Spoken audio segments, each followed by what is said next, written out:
ഇന്ന് ഞാനിവിടെ ഉണ്ടാക്കിയിരിക്കുന്ന നല്ല നൊസ്റ്റാൾജിക് റെസിപ്പിയാണ്. അതായത് നമ്മുടെ ചക്ക വെച്ചിട്ടുള്ള ചക്കയപ്പം അല്ലെ കുമ്പിളപ്പം എന്നൊക്കെ പറയുന്ന ആ ഒരു അപ്പം ഒരു ഡിഫറൻറ്റ് സ്റ്റൈലിലാണ് ഉണ്ടാക്കിയിരിക്കുന്നതേ ഉള്ളൂ. സാധാരണ നമ്മൾ മാവ് എല്ലാം കൂടി ഒരുമിച്ചിട്ട് കുഴച്ചിട്ടാണ് കുമ്പിളപ്പം ഉണ്ടാക്കുന്നത്. അതിൽ നിന്നും വ്യത്യാസമായിട്ട് വേറൊരു രീതിയിലാണ് ഉണ്ടാക്കിയിരിക്കുന്നത്. നല്ല അടിപൊളി ടേസ്റ്റാണ്. കണ്ടില്ലേ, ഇതുപോലൊരു ചക്ക അപ്പമൊക്കെ കിട്ടിക്കഴിഞ്ഞാൽ എന്താ ഒരു ടേസ്റ്റ്.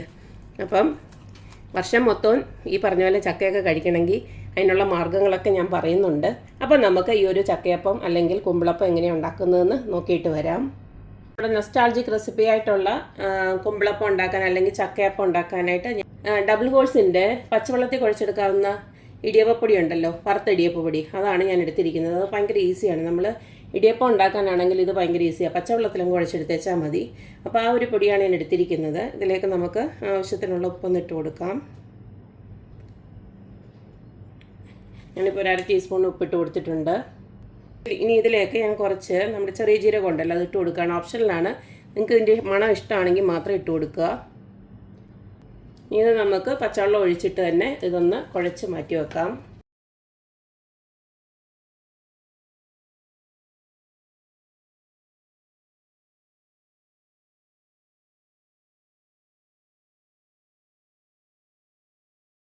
ചക്കയപ്പത്തിനുള്ള മാവെല്ലാം ഞാൻ ഇതുപോലക്ക് കുഴച്ച് വെച്ചിട്ടുണ്ട്. ഇത് തണുത്തോളത്തിൽ കുഴയ്ക്കുന്നതുകൊണ്ട് വലിയ പാടൊന്നുമില്ല, നമുക്ക് സുഖമായിട്ട് കുഴച്ചെടുക്കാം. ഇനി അടുത്ത് നമുക്ക് വേണ്ടത് മെയിനായിട്ടുള്ളത് ചക്ക തന്നെയാണ്. നിങ്ങളിപ്പോൾ വിചാരിക്കും എനിക്ക് എവിടുന്ന ഈ ചക്കയെന്ന്. ഞാൻ നാട്ടിൽ നിന്ന് കൊണ്ടുവന്നത് തന്നെയാണ്. ഞാൻ നാട്ടിൽ നിന്ന് കൊണ്ടുവന്നത് കൂടാതെ നമ്മുടെ ഒരു ഫ്രണ്ട് വന്നപ്പോഴും കുറച്ച് തന്നു. അപ്പോൾ രണ്ടും കൂടെ മിക്സാണ്. ഈ പറഞ്ഞ പോലെ ഫ്രീസറിനകത്ത് വെക്കും. ഞാൻ ചളയായിട്ട് ഇങ്ങനെ ചക്ക നാട്ടിൽ നിന്ന് തന്നെ സിപ്ലോ കവറിനകത്ത് ആക്കിയിട്ട് കൊണ്ടുവന്നു കഴിഞ്ഞാൽ 1 വർഷം വരെ നമുക്ക് ഇതുപോലക്ക് ഉപയോഗിക്കാം. ചക്ക എങ്ങനെ പ്രിസർവ് ചെയ്തതിൻ്റെ ഷോർട്ട് വീഡിയോ ഒക്കെ ഞാൻ ഇട്ടിട്ടുണ്ട്. അത് നിങ്ങൾ പോയി ഒന്ന് ചെക്ക് ചെയ്താൽ മതി. അപ്പം ഇതുപോലക്ക് നമുക്ക് വർഷം മൊത്തം യൂസ് ചെയ്യണമെങ്കിൽ ഇതുപോലക്ക് ചെയ്ത് വെച്ചാൽ മതി. അപ്പം നമുക്ക് ചക്ക ഉള്ള സീസണിൽ ചുമ്മാതെ അത് കളയാതെ ഇതുപോലൊക്കെ ആക്കി വെച്ച് കഴിഞ്ഞാൽ നമുക്ക് ഇഷ്ടമുള്ള സമയത്തൊക്കെ ഇതുപോലക്ക് കഴിക്കുകയും ചെയ്യാം. ഇനി നമുക്ക് വേണ്ടത് കുറച്ച് തേങ്ങയാണ്. ഞാനൊരു ഇതുപോലക്ക് തേങ്ങ ഇത്ര എടുത്ത് വെച്ചിട്ടുണ്ട്. ആവശ്യാനുസരണം നമുക്ക് ഇട്ട് കൊടുക്കാം. പിന്നെ വേണ്ടത് ശർക്കര ഞാൻ 1 കപ്പ് എടുത്ത് വെച്ചിട്ടുണ്ട്. നിങ്ങൾക്ക് വേണമെങ്കിൽ അത് മധുരം കൂട്ടുകയും കുറയ്ക്കുകയൊക്കെ ചെയ്യാം. ഇതിന് പകരം നിങ്ങൾക്ക് പഞ്ചസാര വേണമെങ്കിലും യൂസ് ചെയ്യാം. ഇനി നമുക്ക് ഇതാദ്യമേ നമുക്കൊന്ന് വരട്ടിയെടുക്കണം. ചക്ക വരട്ടിയെടുക്കാനായിട്ട് അതുപോലൊക്കെ ഒരു പാന് അടപ്പിലോട്ട് വെച്ച് കൊടുത്തിട്ടുണ്ട്. ഇതിലേക്ക് നമുക്ക് ആദ്യം തന്നെ ഈ ചക്കയൊന്ന് ഇട്ട് കൊടുക്കാം.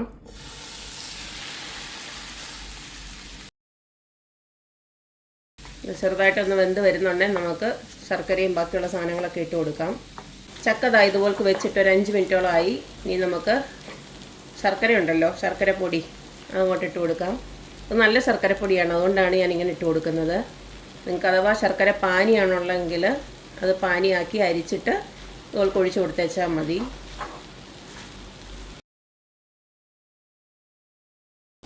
ഇനി ആ ശർക്കര ഒന്ന് നമ്മുടെ ഈ ചക്കയിലൊന്ന് പിടിക്കട്ടെ, അതുവരെ ഒന്ന് വെയിറ്റ് ചെയ്യാം. അപ്പോൾ ശർക്കര കുറച്ചൊന്ന് വറ്റി വന്നിട്ടുണ്ട്. ഇനിയും നമുക്കിതിലേക്ക് കുറച്ച് പൊടികൾ ഇട്ട് കൊടുക്കണം. അതായത് ഏലക്കാപ്പൊടി ഞാൻ ആദ്യം ഇട്ട് കൊടുക്കുകയാണ്. ഇതൊക്കെ നിങ്ങളുടെ ഇഷ്ടമാണ് കേട്ടോ. നിങ്ങൾക്കിത് ഇഷ്ടമുണ്ടെങ്കിൽ കുറച്ചേറെയൊക്കെ ഇട്ട് കൊടുക്കാം. ഇനി ഇതിലേക്ക് ഇട്ട് കൊടുക്കുന്ന ചുക്ക് പൊടിയാണ്. 1 ടീസ്പൂൺ വരെ ഇട്ട് കൊടുക്കുന്നുണ്ട്.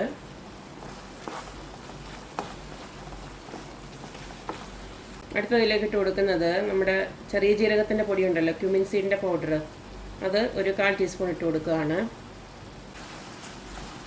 അപ്പോൾ തന്നെ നല്ലൊരു മണമാണ് വരുന്നത്. എല്ലാത്തിൻ്റെ കൂടെ ചക്കപ്പഴവും ആ ചുക്കും അതുപോലെ തന്നെ നമ്മുടെ ചെറിയ ജീരകത്തിൻ്റെ പൊടിയുടെ മണവും ഏലക്കാപ്പൊടിയും എല്ലാം കൂടെ ചേർന്നിട്ട് നല്ലൊരു മണം. അപ്പോൾ ഇത് കുറേ ഏറെ വറ്റിയിട്ടുണ്ട് ശർക്കര. ഇനി നമുക്ക് തേങ്ങ ഇട്ട് കൊടുക്കാം. എടുത്ത് വെച്ചിരിക്കുന്ന തേങ്ങ കുറേശ്ശെ ഇട്ട് കൊടുത്ത് ഇളക്കിങ്ങെടുക്കാം. അതിങ്ങനെ തന്നെ കോരി കഴിക്കാനും നല്ല രുചിയാണ്. അപ്പോൾ നിങ്ങൾക്ക് ചക്ക ഇല്ലെങ്കിൽ വേറൊരു കാര്യം കൂടെ ചെയ്യാം. വേണമെങ്കിൽ നമ്മുടെ നേന്ത്രപ്പഴം ഉണ്ടല്ലോ, അത് നന്നായിട്ട് പഴുത്തതാണെങ്കിലും ഇതുപോലത്തെ ഫില്ലിങ് ആക്കിയിട്ട് നമുക്ക് ചെയ്തെടുക്കാം. ചക്ക തന്നെ വേണമെന്ന് നിർബന്ധമൊന്നുമില്ല. ചക്ക ഉണ്ടായതുകൊണ്ട് നമ്മൾ ഇപ്പോൾ കുമ്പിളപ്പം മാതിരി ഉണ്ടാക്കുന്നതേ ഉള്ളൂ. ചക്ക ഇല്ലാത്തവർക്കുള്ളൊരു ഓൾട്ടർനേറ്റീവ് മെത്തേഡാണ് നമ്മൾ നേന്ത്രപ്പഴമാണെങ്കിലും ഞാൻ മതിയെന്ന് പറഞ്ഞത്. നമ്മൾ കുറച്ചും കൂടെ തേങ്ങ ഇട്ട് കൊടുക്കാം. കാരണം നമുക്ക് ഫില്ലിങ് ഇത്തിരി നന്നായിട്ട് വെക്കണം അതിനകത്ത്.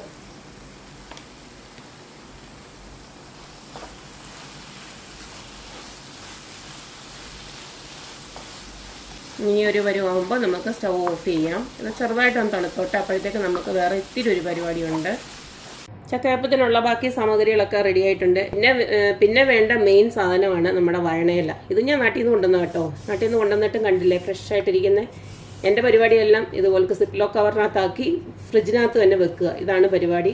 നിങ്ങൾക്ക് വേണമെങ്കിൽ ഇങ്ങനെയൊക്കെ ട്രൈ ചെയ്യാം. ഇപ്പം നാട്ടിലെല്ലാവരും പോകുന്ന ടൈമല്ലേ, അപ്പോൾ ഇതുപോലൊക്കെ കൊണ്ടുവന്ന് കഴിഞ്ഞാൽ നിങ്ങൾക്ക് ഇഷ്ടമുള്ളപ്പം ചക്ക വേണമെന്നൊന്നുമില്ല, അല്ലാതെ തന്നെ ഇങ്ങനെയൊക്കെ എടുത്തു കഴിഞ്ഞാൽ തന്നെ എന്തോരം മണമാണ്. അപ്പോൾ ഇതുപോലൊക്കെ നമുക്കിനി ഒന്ന് കുമ്പിളൂത്തി എടുക്കാം.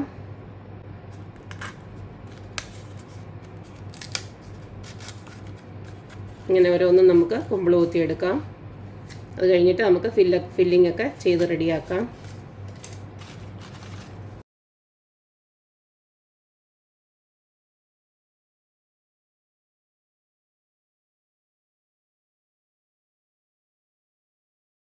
അപ്പം ഇലയെല്ലാം ഞാൻ കുമ്പിളൂത്തി എടുത്തിട്ടുണ്ട്. ഇനി നമ്മുടെ മാവ് കുറേശ്ശെ ഇങ്ങനൊന്ന് ഇതിലോട്ടൊന്ന് സ്പ്രെഡ് ചെയ്ത് വെക്കണം. ഇച്ചിരി ഒന്ന് പരത്തി കൊടുക്കുകയാണ്. ഒരു കുമ്പിളിൻ്റെ ഷേപ്പിലാക്കി നമുക്കങ്ങ് വെച്ച് കൊടുക്കാം.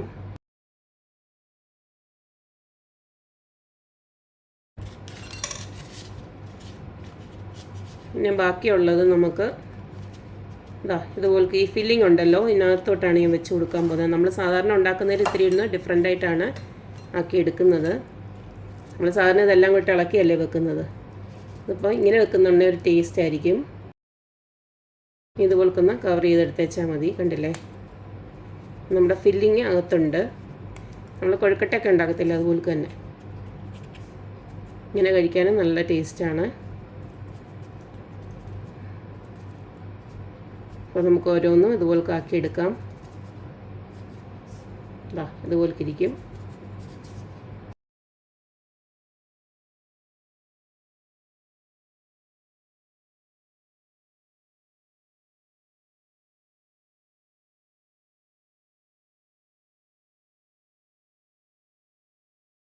എല്ലാം ഞാൻ മാവും നമ്മുടെ ഫില്ലിങ്ങും എല്ലാം കുമ്പിൾ കുത്തി ഇതുപോലൊക്കെ റെഡിയാക്കി വെച്ചിട്ടുണ്ട്. ഇനി നമുക്ക് ഒരു സ്റ്റീമറോ അല്ലെങ്കിൽ ഇഡ്ഡലി തട്ടിലോ വെച്ചിട്ട് നമുക്കിത് സ്റ്റീം ചെയ്തെടുക്കാം. വേനൽ സ്റ്റീമറിനകത്തോട്ട് വെള്ളം ഒഴിച്ച് തിളപ്പിക്കാൻ വെച്ചിട്ടുണ്ടായിരുന്നു. ഇതിലേക്ക് നമുക്ക് ഓരോന്നോരോന്നായിട്ട് വെച്ച് കൊടുക്കാം. ഇനി സ്റ്റീം ചെയ്യാം. നമുക്ക് ഒരു 15-20 മിനിറ്റോളം ആവും ഇതൊന്ന് വെന്ത് കിട്ടാനായിട്ട്. ഇടയ്ക്ക് നോക്കിയാൽ മതി. അപ്പോൾ നമുക്ക് സ്റ്റീം ചെയ്തെടുക്കാം ഇത്. അപ്പോൾ നമ്മുടെ ചക്കയപ്പമൊക്കെ നല്ല പെർഫെക്റ്റ് ആയിട്ട് വെന്തു. ഞാനിപ്പോൾ സ്റ്റൗ ഒക്കെ ഓഫ് ചെയ്തിട്ടുണ്ട്. കണ്ടില്ലേ, നല്ല സോഫ്റ്റാണ്. അകത്ത് ആ ചക്കയുടെ ഫില്ലിംഗ് ഒക്കെ വെച്ചുകൊണ്ട് തന്നെ നല്ല കഴിക്കാനൊക്കെ നല്ല അടിപൊളി രുചിയായിരിക്കും. എന്തായാലും എല്ലാവരും ഇതുപോലൊക്കെ ഒന്ന് ഉണ്ടാക്കി നോക്കുക. മാത്രമല്ല, ചക്ക കിട്ടുമ്പോൾ ഇതുപോലൊക്കെ ഒന്ന് പ്രിസർവ് ചെയ്ത് വെച്ച് കഴിഞ്ഞാൽ നമുക്ക് എല്ലാ വർഷം മൊത്തവും ഇതുപോലെ തന്നെ ചക്ക കഴിക്കാം. കണ്ടില്ലേ, ഇതൊക്കെ എല്ലാവർക്കും ഇഷ്ടമുള്ളൊരു പലഹാരമാണ്. ഇപ്പം സ്നാക്സായിട്ടോ അല്ലെങ്കിൽ രാവിലെ ബ്രേക്ക്ഫാസ്റ്റ് ആയിട്ടോ ഒക്കെ എല്ലാവർക്കും കഴിക്കാൻ ഇഷ്ടമാണ്. ഇവിടെ ഞങ്ങൾക്കൊക്കെ ആണെങ്കിൽ ഇത് ഏത് നേരം തന്നാലും ഞങ്ങൾ കഴിക്കും. അങ്ങനെയാണ്. ചക്കയെന്ന് വെച്ച് കഴിഞ്ഞാൽ നമുക്കിതൊക്കെ നൊസ്റ്റാൾജിക്കാണല്ലോ. അന്നേരം എല്ലാവരും ഇതുപോലൊക്കെ ഒന്ന് ഉണ്ടാക്കി നോക്കുക, അഭിപ്രായങ്ങൾ അറിയിക്കുക. അപ്പോൾ എപ്പോഴും പറയുന്ന പോലെ തന്നെ എൻ്റെ റെസിപ്പീസ് ഇഷ്ടമുള്ള എല്ലാവരും please like, share and subscribe. അപ്പോൾ ഇനി ഒരു അടിപൊളി വീഡിയോ ആയിട്ട് വരുന്നവരേക്കും ബൈ.